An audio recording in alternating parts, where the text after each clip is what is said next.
नमस्कार मित्रांनो, IPL 2026 आता अशा वळणावर आली आहे जिथे प्रत्येक सामन्यागणिक समीकरण बदलत आहे. काल झालेल्या 52व्या सामन्यात गुजरात टायटन्सने राजस्थान रॉयल्सचा असा काही धुव्वा उडवला की संपूर्ण गुणतालिकेच हादरली आहे. गुजरातने आता थेट टॉप 2 मध्ये एंट्री केली आहे, तर राजस्थानसाठी आता धोक्याची घंटा वाजली आहे.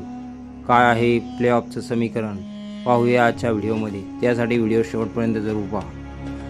कालच्या सामन्यात गुजरातचा कॅप्टन शुभमन गिल पुन्हा एकदा चमकला. त्याने वादळी 84 धावा ठोकून राजस्थानसमोर 230 धावांचा डोंगर उभा केला होता. या लक्ष्याचा पाठलाग करताना राजस्थानचा संघ पत्त्यासारखा कोसळला. राशिद खानची फिरकी आणि होल्डरच्या अचूक माऱ्यामुळे राजस्थानचा अख्खा संघ केवळ 152 धावांवर ऑल आऊट झाला.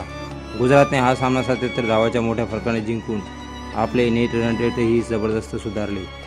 आता नजर टाकूया या गुणतालिकेवर. या विजयापूर्वी गुजरात टायटन्स 5व्या क्रमांकावर होती, पण एका विजयाने त्यांनी थेट दुसऱ्या क्रमांकावर झेप घेतली. गुजरातने 11 पैकी 7 सामने जिंकून 14 गुण मिळवले आहेत. दुसरीकडे राजस्थान रॉयल्सची मात्र घसरण झाली आहे. राजस्थान आता 4थ्या स्थानावरून 5व्या स्थानावर फेकला गेला आहे.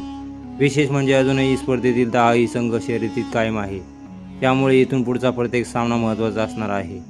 आता प्लेऑफमध्ये पोहोचण्यासाठी दोन्ही संघाला किती मेहनत करावी लागेल ते पाहूया.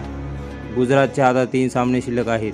त्यांना प्लेऑफचं तिकीट कन्फर्म करण्यासाठी फक्त एक विजय हवा आहे. दुसरीकडे राजस्थानसाठी रस्ता थोडा कठीण झाला. त्यांना उरलेल्या 3 पैकी किमान 2 सामने जिंकणे बंधनकारक आहे, अन्यथा त्यांना स्पर्धेबाहेर पडावे लागू शकते.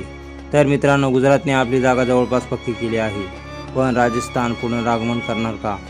तुम्हाला काय वाटतं? यंदाच्या IPLमध्ये तुमचे टॉप 4 संघ कोणते असतील ते आम्हाला कमेंट करून सांगा. व्हिडिओ आवडला असेल तर व्हिडिओला लाईक करा, शेअर करा